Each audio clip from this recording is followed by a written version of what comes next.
Mari kita bayangkan sejenak, kita baru saja membeli sebuah ponsel pintar yang sangat canggih.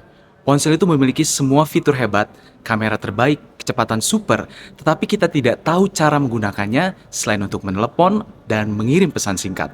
Kita tidak menyadari semua potensi luar biasa yang tersembunyi di dalamnya. Begitulah seringnya kita menjalani hidup sebagai orang Kristen. Kita membawa gelar agung yaitu anak-anak Allah, tapi kita sendiri tidak menyadari betapa luar biasanya potensi, identitas, dan panggilan kita itu.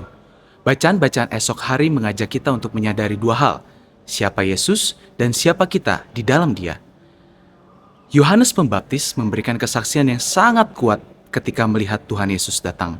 Ia menunjuk dan berkata, "Lihatlah anak domba Allah yang menghapus dosa dunia." Yesus adalah anak domba Allah, kurban yang sempurna yang dijanjikan yang datang untuk menghapus kesalahan dan dosa kita. Bukan hanya itu, Yohanes juga menyaksikan Roh Kudus turun seperti merpati dan tinggal di atasnya. Yesus adalah anak Allah yang membaptis kita dengan Roh Kudus.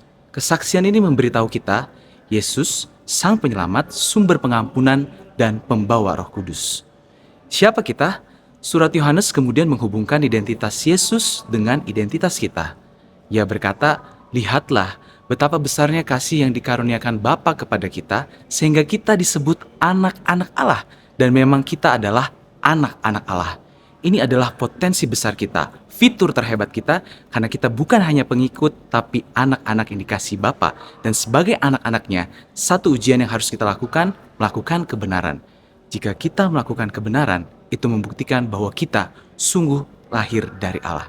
Saudara-saudari, jika kita tahu bahwa kita adalah anak Allah dan kita tahu bahwa Yesus adalah anak domba Allah yang membersihkan kita, maka kita dipanggil untuk hidup sesuai dengan identitas tersebut.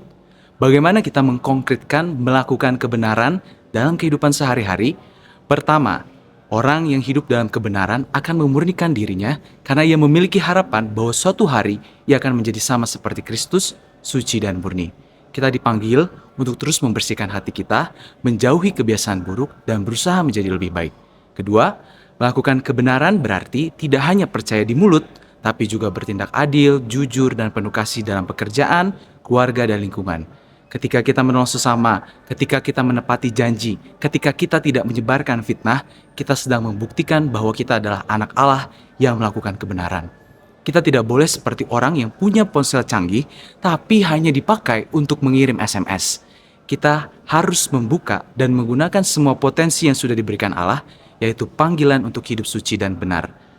Marilah mengambil keputusan sederhana. Setiap kali kita berhadapan dengan pilihan, entah itu berbohong atau jujur, bergosip atau diam, malas atau bekerja keras, ingatlah identitas ini. Aku adalah anak Allah, biarlah gelar ini menjadi kekuatan kita untuk memilih kebenaran.